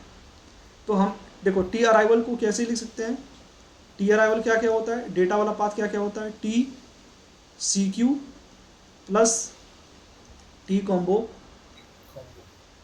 ठीक है। ये किसके कम होना चाहिए, टी रिक्वायर में क्या क्या आएगा हमारा, जो भी यहाँ तक का क्लॉक है वो चलेगा, यहाँ तक का क्लॉक है वो, इस क्लॉक के बीच में स्क्यू भी है, बताया था आपसे, ठीक है। चलो यहाँ बना देता हूँ, स्क्यू भी है, वो भी इसमें आ जाएगा, टी स्क्यू। इसमें क्या घटाना है आपको, ये इतना तो घटाओगे ना आप, ये जो विंडो है टी सेटअप, ठीक है। ये आप फॉर्मूला नोट कर लो, ये फॉर्मूला डिराइव किया हूँ। ये वाला फॉर्मूला फिर से बता, मैं फिर से बताता हूँ।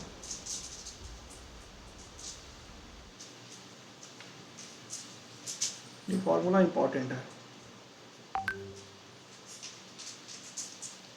देखो मैं फिर से रिवाइज करता हूँ आपको दोबारा, क्योंकि ये समझ में आया तो होल्ड अपने आप समझ में आ जाएगा।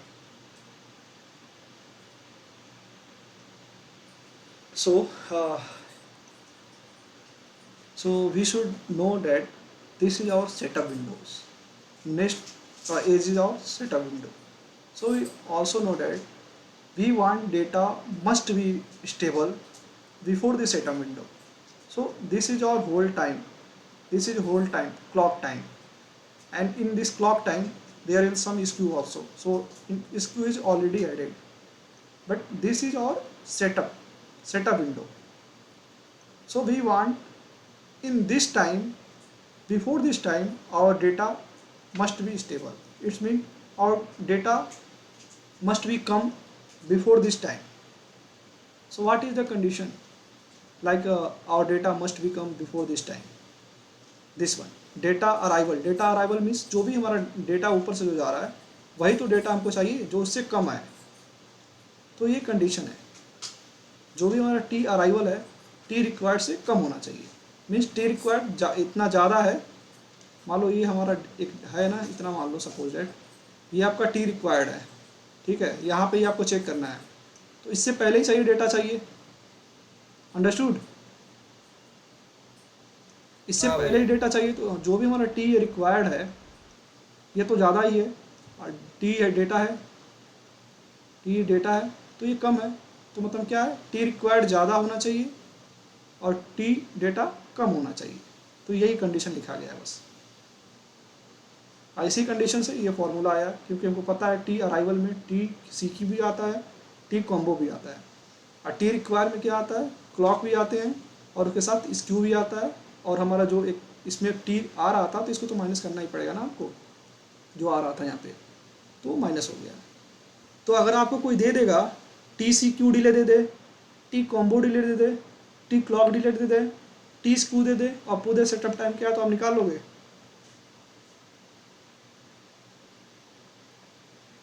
हेलो, हाँ सर निकाल सकते हैं। हाँ सर। ठीक है, आप बिल्कुल निकाल लोगे।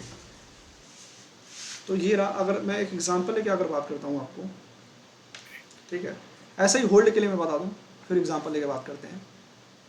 अगर होल्ड के लिए बात किया जाए तो मान लो ये हमारा सेम फिगर मैं ड्रॉ कर रहा हूँ।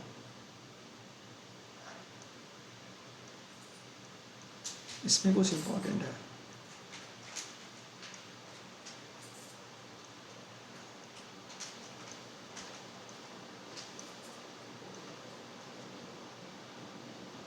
ठीक है। देखो हमारा क्या था, ये हम सपोज एक ये सेम क्लॉक यही है, ये सेम क्लॉक है। हम हमेशा चाहते थे कि जब भी हमारा या तो इस पे फॉल करे या तो इस पे सेम पे, मतलब दोनों के सेम पे ही फॉल करेगा। अगर हम दोनों बनाते हैं, मतलब लॉन्च वाला भी और कैप्चर वाला भी, तो ऐसे बनाएंगे बट सेम पे ही आएगा। चलो ऊपर बना देते हैं, लेकिन समझाऊंगा एक से ही ताकि आपको और क्लियर समझ में आए, ठीक है। यहाँ पे तो या तो सेम पे करना है या तो इसके सेम पे करना है। तो हम चलो यहाँ पे चेक कर लेते हैं। हमारा फॉर्मूला क्या होता है होल्ड का, और data must be stubble after the rising of the clock. तो चाहे आप यहाँ चेक कर लो चाहे यहाँ पे चेक कर लो। चलो पहले चेक कर लेते हैं, पहले पे ही, ठीक है, यहाँ पे ही चेक कर लेते हैं। तो ये विंडो कौन सा है हमारा, होल्ड वाला, करेक्ट। आफ्टर द हमारा डेटा स्टेबल होना चाहिए। तो जो भी हमारा डेटा आ रहा है, अब ये बताओ, जो भी हमारा डेटा आ रहा है, जो भी हमारा होल्ड वायलेशन है, उससे क्या होना चाहिए, कम होना चाहिए कि ज़्यादा होना चाहिए, होल्ड से होल्ड विंडो से ज़्यादा होना चाहिए। ज़्यादा। ठीक है। तो हमारा टी अराइवल है, या तो ज़्यादा हो या तो इक्वल हो चलेगा। वो टी रिक्वायर्ड से हमारा क्या होना चाहिए, ज़्यादा होना चाहिए, ठीक है। तो टी अराइव में क्या आ जाएगा हमारा, फिर से T C Q plus T combo, ये ग्रेटर देन इक्वल होना चाहिए, ठीक है, यहाँ तक का, यहाँ तक में। अगर बट आपको होल्ड दे दिया जाए, अगर होल्ड ही दे दिया जाए तो इससे क्या होना चाहिए, या तो टी रिक्वायर लिख दो या तो टी होल्ड। तो इसमें क्या आएगा, यहाँ से अगर आप देख रहे होगे तो हमारा जो भी डेटा ट्रैवल कर रहा है यहाँ तक जो डेटा ट्रैवल कर रहा है, क्या होता है यहाँ पे सेम चीज़ यहाँ पे भी है, ठीक है। तो होल्ड टाइम, एक बात याद रखना, हमेशा एक बात याद रखना, जो भी हमारा होल्ड टाइम होता है, ठीक है, वो सेम एज पे चेक करते हैं। जब सेम एज पे चेक करेंगे तो हम क्लॉक का यहाँ बात ही नहीं करेंगे, क्योंकि इसके लिए भी क्लॉक सेम रहता है, इसके लिए भी क्लॉक सेम रहता है। अगर हम मान लो यहाँ भी जब चेक करेंगे, इस एज पे भी अगर आप चेक करोगे तो यहाँ का जो टाइम पीरियड है, यहाँ का भी जो टाइम पीरियड है सेम है। अगर घटाओगे कितना हो जाएगा, 0 हो जाएगा। अगर आगे वाले पे भी चेक करते हो तो होल्ड डायरेक्शन हमेशा सेम पे करते हैं, तो टाइम पीरियड घटाओगे तो क्या आएगा, 0 आ जाएगा। तो ये क्लॉक पे डिपेंड ही नहीं करता है। बट स्क्यू हो सकता है डिले बढ़ा दे, तो हमेशा स्क्यू इसमें ऐड करेंगे। तो जो टी रिक्वायर्ड क्या होगा, वो होगा टी स्क्यू प्लस जो भी हमारा होल्ड है। ये इसके बाद ही स्टेबल होना चाहिए ना। मान लो आप समझ लो ये विंडो है ना, ठीक है, इस विंडो के बाद क्या होना चाहिए हमारा डेटा, इस एज के बाद क्या होना चाहिए, स्टेबल होना चाहिए। तो मान लो यहाँ तक तो हम ले लिए हैं, ठीक है, स्क्यू हो सकता है यहाँ पे 5 हो, यहाँ पे 4 हो, तो स्क्यू में डिफरेंस आ जाएगा, इसलिए स्क्यू को काउंट कर लो। बट अगर क्लॉक सेम है तो क्लॉक तो माइनस हो जाएगा, बट स्क्यू हो सकता है ज़्यादा हो कम हो, तो स्क्यू आता है। और होल्ड तो ऐड करना ही है क्योंकि इतना तो टाइम चाहिए ही, तो यहाँ पे होल्ड ऐड हो जाएगा।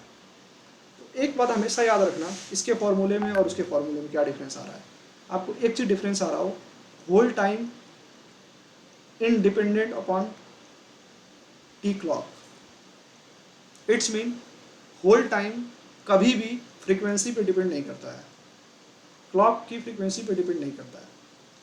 ये मोस्ट इम्पॉर्टेंट कंसेप्ट है, hold time independent upon the clock frequency, क्योंकि इसके फॉर्मूले में आपको कहीं दिखेगा नहीं।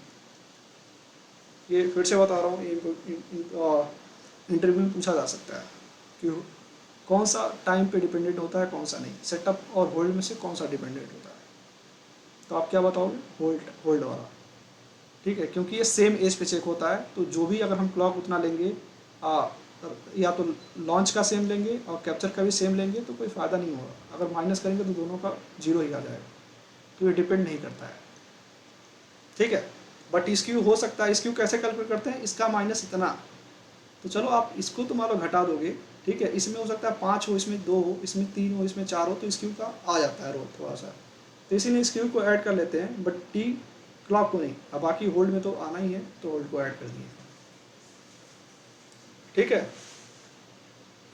सर आप क्या बोले, T clock independent of frequency होता है, क्या बोले, एक और बार बोलिए। इसमें तो कहीं टी क्लॉक दिख रहा है इस फॉर्मूले में? नहीं सर। ठीक है, तो hold time independent upon the T clock. अब क्लॉक हमेशा फ्रीक्वेंसी से डिपेंड करता है, 1 फ्रीक्वेंसी होता है, ठीक है, टाइमिंग 1 फ्रीक्वेंसी होता है। तो आपसे पूछा जाए या तो फ्रीक्वेंसी पे इंडिपेंडेंट या तो क्लॉक पे इंडिपेंडेंट, तो होल्ड टाइम होता है। दोनों में से कोई पूछ सकता है घुमा के। ठीक है सर, ठीक है भैया ये जो आप बताए अभी होल्ड टाइम में कि हम TCLK पे नहीं डिपेंड करता है, इसको हम नहीं मतलब देते हैं, भैया थोड़ा इसको एक बार और मतलब समझा दीजिए, कैसे नहीं मतलब डिपेंड करता है। कैसे नहीं डिपेंड करता, वही बता रहा हूँ। देखो, अगर मैं ये लॉन्च बताता हूँ, ठीक है, ये है हमारा लॉन्च, ये है हमारा कैप्चर क्लॉक, ठीक है। होल्ड में मैंने आपसे क्या कहा था, कभी भी होल्ड को आपको चेक करना हो तो आप सेम क्लॉक पे कीजिएगा, सेम क्लॉक पे, सेम क्लॉक एज पे। लॉन्च और क्लॉक दोनों का सेम पे चेक करना है, यहाँ पे भी क्या करना है, सेम पे चेक करना है, ठीक है। तो जब दोनों का आप यहाँ का भी टाइम कैलकुलेट करोगे, यहाँ का भी टाइम कैलकुलेट करोगे, तो सेम टाइम पे ही तो पहुँच रहा है ना ये। मान लो कोई डेटा जा रहा है, इस पे जो आ रहा है, इस एज पे भी जो आ रहा है, क्योंकि क्लॉक तो सेम ही है दोनों का, और सेम एज पे ही चेक करना है। तो अगर यहाँ पे जाने में 5 सेकंड लग रहा है, तो यहाँ पे भी जाने में 5 सेकंड लगेगा, अगर स्क्यू ना हो तो, स्क्यू 0 हो तो, समझे। चलो फिर से बता रहा हूँ, कोई बात नहीं, क्यों नहीं भैया यहाँ पे तो स्क्यू था ना। हाँ, तो स्क्यू को ऐड करते हैं ना, तभी तो फॉर्मूले में ऐड करते हैं, देखो तभी तो फॉर्मूले में ऐड कर दिए ना स्क्यू को। अच्छा, अगर यही मतलब 0 होगा तो यहाँ पे 0 हो जाएगा। हाँ, सिंपल सी बात है, समझ गए। हाँ भैया, ठीक है, फिर से मैं बताता हूँ, फिर भी हो सकता है कुछ बच्चे ना समझे। ये हमारा क्लॉक, ठीक है। मान लो हमारा स्क्यू तो है नहीं, मान लो हम इसमें अगर 5 गीगाहर्ट्ज़ देते हैं, यहाँ पे कितना पहुँचेगा, 5 गीगाहर्ट्ज़ पे, ठीक है। इसके थ्रू भी कोई डिले तो नहीं दिख रहा है आपको, यहाँ पे कितना पहुँचेगा, यहाँ पे कितना पहुँचेगा, यहाँ तो साफ दिख रहा है 5 गीगाहर्ट्ज़, ठीक है। इस फ्लिप फ्लॉप का ये एज है ना, ये जुड़ा हुआ है इससे, तो यहाँ पे भी 5, यहाँ पे भी 5। अगर क्लॉक घटा दोगे कितना आ जाएगा, 0, अगर सेम एज पे चेक कर रहे हो तो, ठीक है। अगर यहाँ पे भी चेक कर रहे हो, सेम एज पे चेक कर रहे हो, तो यहाँ पे भी पहुँचने में 5 लगेगा, यहाँ पे भी पहुँचने में 5 लगेगा, तो 5 - 5 कितना आएगा, 0। तो ये क्लॉक पे डिपेंड कर रहा है, होल्ड वाला नहीं भी। ये है, आप फिर से एक बार डेफिनेशन देख लो, ठीक है। मैं फिर से रिवाइज कराऊंगा, फॉर्मूला याद रखना, फॉर्मूला लिख लो, ये पीपीटी में आपको भेज दूंगा, ये फॉर्मूला आप लिख लेना आपको, ये इंपॉर्टेंट है, ये वाली, ठीक है, और ये वाली, ये है सेटअप का और ये है क्लॉक का। तो ऑलवेज नोट बना के लिख लेना, एक नोट में आपको बनवा देता हूँ,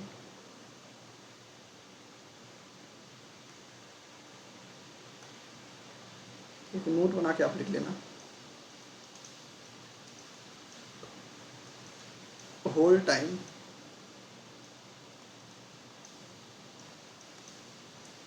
is not depending or independing, is not depending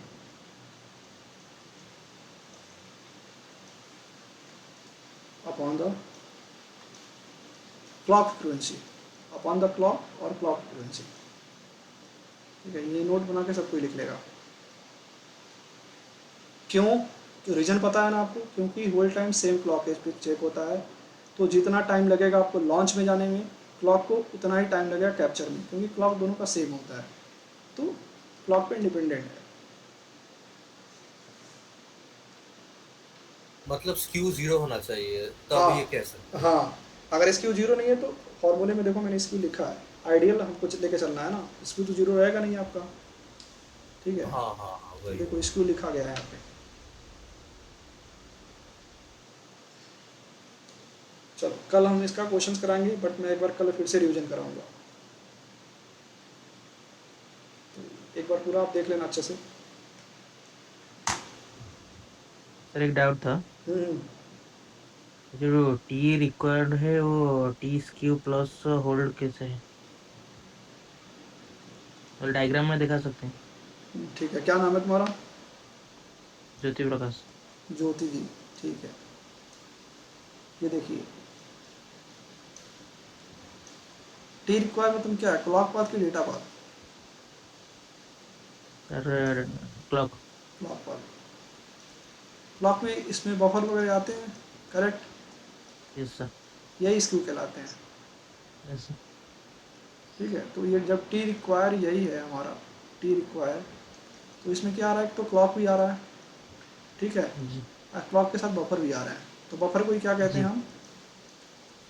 skew. T skew, तो ऐसे आता है।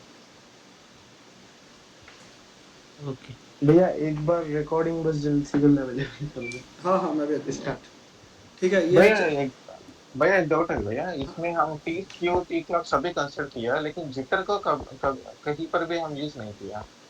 Yes yes, correct correct, we can also consider the teacher also, okay good. Jitter यहाँ पे आता है, ओके, जिटर यहाँ पे आता है, तो रिक्वायर्ड टाइम में आप जिटर, अराइवल टाइम में आप जिटर कंसीडर कर सकते हैं।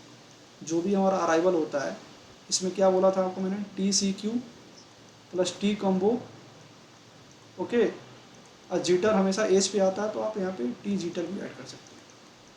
ये रिकॉर्ड में नहीं आता क्या जिटर? ठीक है, यहाँ पे आप कर सकते हैं। हाँ क्या बोलो, रिक्वायर्ड में नहीं आता ये कह रहे हो? हाँ रिकॉर्ड में, ठीक है। ये जिटर हो सकता है यहाँ पे भी है, और ये जिटर हो सकता है यहाँ पे भी है, ठीक है। तो टी रिक्वायर में भी करते हैं यहाँ पे, बट होल्ड के फॉर्मूला में फिर चेंज हो जाएगा। होल्ड में क्या हो जाएगा, फिर जो हम इधर कहते थे, इधर आता था हमारा टी रिक्वायर, होल्ड में ऐड हो जाएगा जिटर यहाँ पे, ठीक है। तो बट लेकिन सर, लेकिन हम रिकॉर्ड में तो बफर लगा के जिटर तो हटा दे रहे हैं। जिटर हटता नहीं है। मान लो कई सारे क्लॉक अगर यहाँ पे आते हैं, मैं जिटर बताया था ना क्या होते हैं आपको उस दिन, हाँ, वो अगर थोड़ा आप, आगे पीछे होते हाँ तो उसको आप कैलकुलेट कर सकते हैं, हटा सकते हैं, हटाने वाला बात अभी नहीं बता रहा हूँ, हटा तो हम सब सकते हैं, ठीक है। उसका मैं कल बताऊँगा आपको क्वेश्चन कराने के बाद से कैसे हटाते हैं, ठीक है। अगर मान लो कैलकुलेशन करते समय मुझे पता है टी अराइवल होना चाहिए टी ग्रेटर देन रिक्वायर्ड से, अगर ये कंडीशन सेटिस्फाई नहीं होता मतलब क्या है, वायलेशन है, करेक्ट। अगर T require less than equal to T arrival, चाहे ग्रेटर इक्वल टू, अगर ये कंडीशन सेटिस्फाई नहीं होता वायलेशन है, या तो सेटअप वायलेशन है या तो होल्ड वायलेशन है। जब मैं क्वेश्चन कराऊंगा बताऊंगा आपको, तो उसके केस में हम क्या करेंगे, कैसे इसको हम सॉल्व करेंगे, वो मैं आपको कल बताऊंगा। तो ये सब एक दूसरे से रिलेटेड ही है। सर मेरे दोस्त को अनलॉक डिवाइस में पूछा है कि सेटअप वायलेशन क्रिटिकल या होल्ड वायलेशन क्रिटिकल, और रीजन बता दो, ऐसे पूछा है सर। क्रिटिकल, इसमें दोनों में कौन सा वाला क्रिटिकल है, क्यों है? Yes, I will tell you tomorrow also, but today I will also tell you. So क्या है, देखो सबसे ज़्यादा क्रिटिकल होता है होल्ड वायलेशन। क्यों? क्योंकि ये सिर्फ एज पे चेक होता है और इसमें क्लॉक नहीं होता है। तो जब हम अपना चिप डिजाइन करते हैं ना, तो हम क्या होता है ना, क्लॉक पे तो हम अपना चेंज कर सकते हैं। मान लो क्लॉक अगर हमारा 25 मेगाहर्ट्ज़ जा रहा है, ठीक है, तो इसमें हम क्लॉक डिवाइडर लगा कर डिवाइड कर सकते हैं ईजिली। ये 20 भेज सकते हैं, हो सकता है हमारा कोई काम करे 25 पे 20 पे, तो हम क्लॉक को तो चेंज कर सकते हैं। PLL से जो भी हमारा क्लॉक जनरेट हो रहा है, ठीक है, वहाँ से हम चेंजेस कर देंगे क्लॉक का। बट जो होल्ड होता है ना, वो क्लॉक पे डिपेंड ही नहीं करता है। तो we always balancing the skew. Okay, so skew को बैलेंस करना बहुत डिफिकल्ट होता है कि कितना स्क्यू लगाएं कि यहाँ पे चला जाए। स्क्यू बैलेंसिंग करना डिफिकल्ट होता है। तो always if any one ask, any interviewer ask which one more critical, which one more complex to control, then hold violation is the more complex to control, because it is independent upon the frequency and it will happen same as the clock. Okay, ठीक है, तो ये proper reason आपको ऐसे देना है। और T clock change कर सकते हैं ऐसे बोलेंगे? Yes. चाहिए तो वो चेंज कर सकते हैं। Yes, because we know that we can change the clock, but hold time is independent upon the clock, so we can't change. We can deal with the skew only, but skew balancing is a very difficult thing, because I'll tell you this is the single cycle path. In the later slide or later lecture, I will taught you multi-cycle path. So in multi-cycle path there is a lot of flip-flop and lot of skew. So it is very going to difficult to balance the skew. Okay, I will also tell like when we going to solve how we can solve the setup and hold violation, then this question will I also write. Okay, ठीक है, जो बच्चे MTech कर रहे हैं उनको कुछ भी डाउट है आप पूछो। ठीक है, आई होप आपको तो ये पहले से आता होगा, बट हो सकता है इसमें से जो मैं बताया हूँ सेम एज पे नेक्स्ट एज पे ये सब शायद ना बताओ, बट अगर इसमें कोई डाउट है तो आप पूछ सकते हैं। सर ये T required equal to T clock plus T skew है, ये सेटअप वायलेशन में है ना? सेटअप वायलेशन देखो रटना नहीं है, मैं पहले बता रहा हूँ। ठीक है, सबको अभी मैं याद कराऊंगा। ठीक है, देखो क्या है सेटअप वायलेशन, क्या है सेटअप वायलेशन कब होता है, आप पहले डेफिनेशन से याद करो, रटना कोई नहीं है। अभी देखना दिमाग में ऐसे याद हो जाएगा। सेटअप वायलेशन का डेफिनेशन क्या है आप सोचो, देख के बताओ, कोई जरूरी नहीं है कि आप याद कर लो, देख कर बताओ अगर लिखे हो तो। Before the edge of clock data toggle होगा तो क्या क्या? Before the edge of clock data toggle होगा तो इसमें क्या आप मिस्टेक कर रहे हो, setup time is a minimum time require. ये वर्ड मिनिमम वाला भी थोड़ा समझा दीजिए, क्योंकि मिनिमम मतलब मिनिमम यार, अरे मिनिमम मतलब कम से कम भाई, इसमें समझाना क्या है। मिनिमम टाइम मतलब कम टाइम, उतना ही टाइम चाहिए। मतलब कौन सा केस में मैक्सिमम हो जाता है, मतलब ज्यादा टाइम हो जाता है? अगर जिस केस में मैक्सिमम टाइम होता है उसमें वैल्यूएशन आ जाएगा। मिनिमम टाइम ही चाहिए, ये कह रहा हूँ, मिनिमम टाइम ही चाहिए। मतलब मैं ये पूछ रहा हूँ कि मतलब ऑलवेज तो पर्टिकुलर टाइम है ना? हाँ समझ लो, पर्टिकुलर ही मिनिमम टाइम ही चाहिए, अगर उससे ज़्यादा आएगा तो वैल्यूएशन हो जाएगा। तो आपको डेफिनेशन में मैं लिखवाया हूँ कि setup time is the minimum time so that data must be stubble after और बिफोर द क्लॉक। आफ्टर तो कहूँगा, बिफोर नहीं कहूँगा, चाहे आफ्टर नहीं कहूँगा, एक कहूँगा आपसे। अब बताओ क्या कहूँ, बिफोर कहूँ कि आफ्टर कहूँ? बिफोर। तो मान लो आपके पास कोई क्लॉक है, ठीक है, क्लॉक जा रहा है, तो आपको डेटा कब ट्रांसफ़र करने हैं, क्लॉक से पहले या क्लॉक के बाद? क्लॉक से पहले। तो क्लॉक से पहले करोगे तो जो भी आप ऊपर डेटा वाला पाथ है वो फास्ट भेजोगे कि स्लो भेजोगे?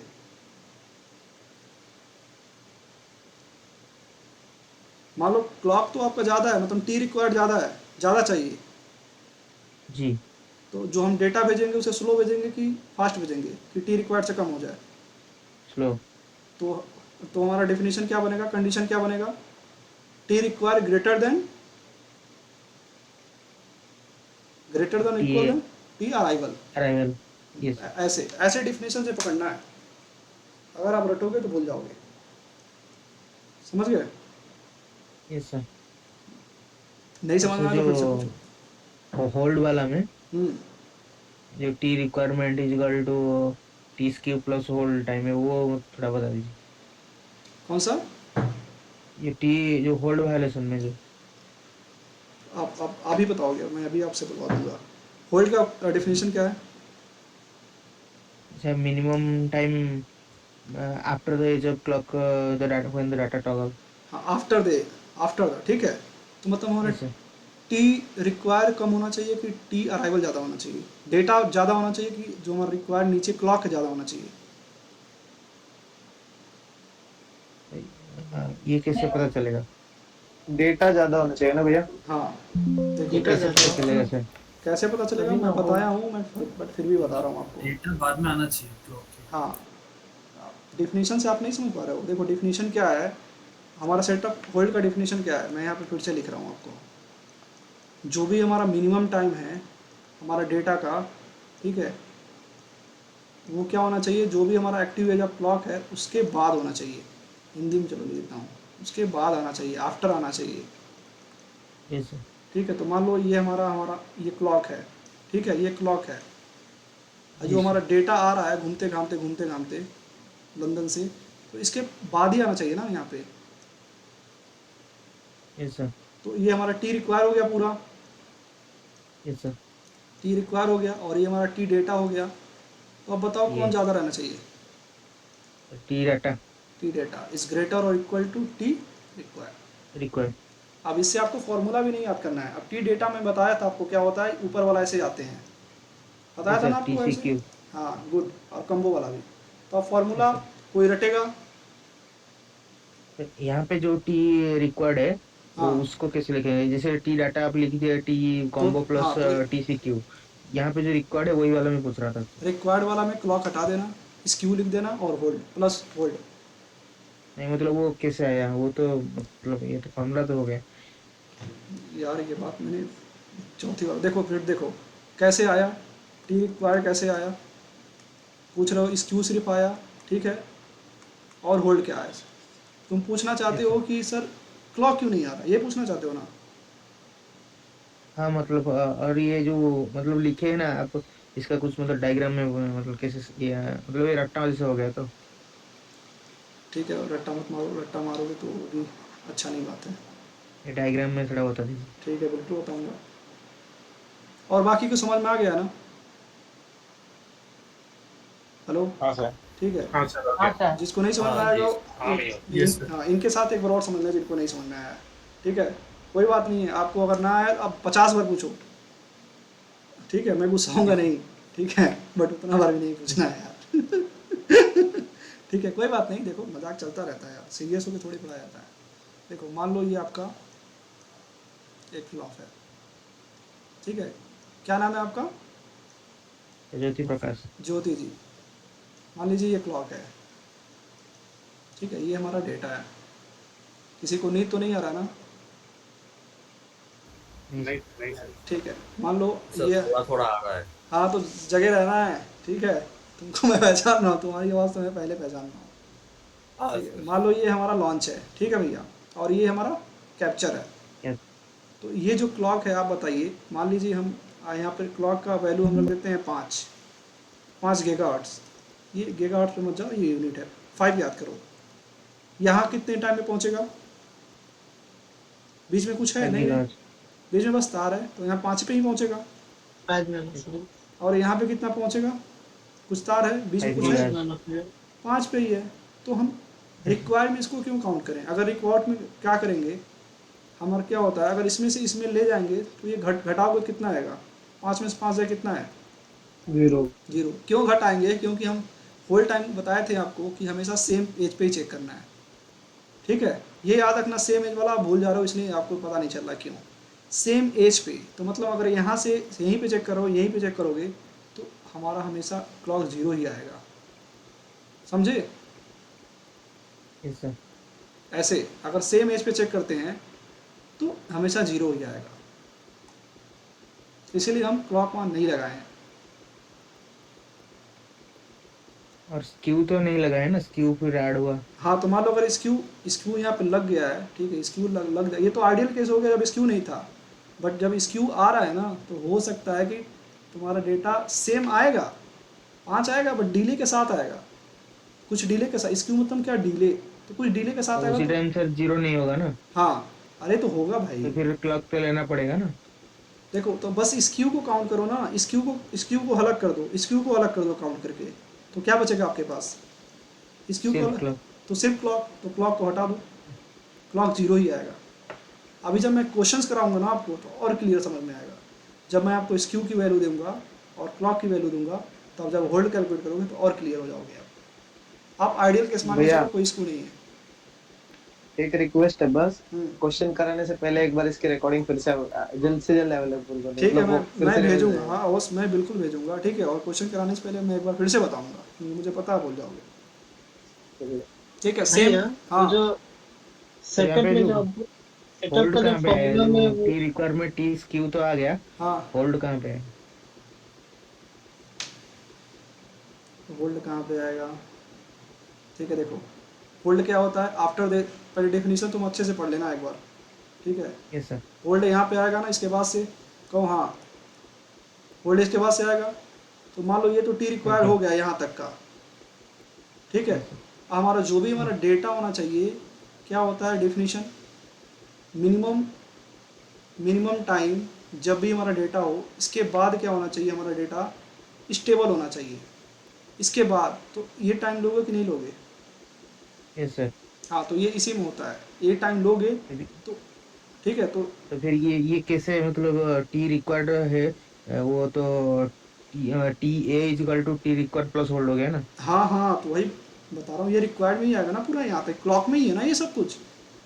तो ये रिक्वायर वाला पाथ ही है ना, हम बस यहाँ तक का उड़ा दिए हैं क्लॉक वाला, इसमें स्क्यू बस ले लिए हैं, और तो होल्ड तो लेना है ना आपको ये वाला यहाँ तक का, तो स्क्यू के साथ ही तो ऐड करोगे ना होल्ड को, ये स्क्यू के साथ ही तो होल्ड को ऐड करोगे ना आप।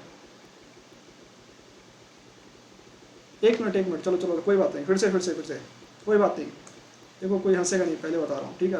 क्वेश्चन अच्छा पूछ रहे हो, कोई दिक्कत नहीं है।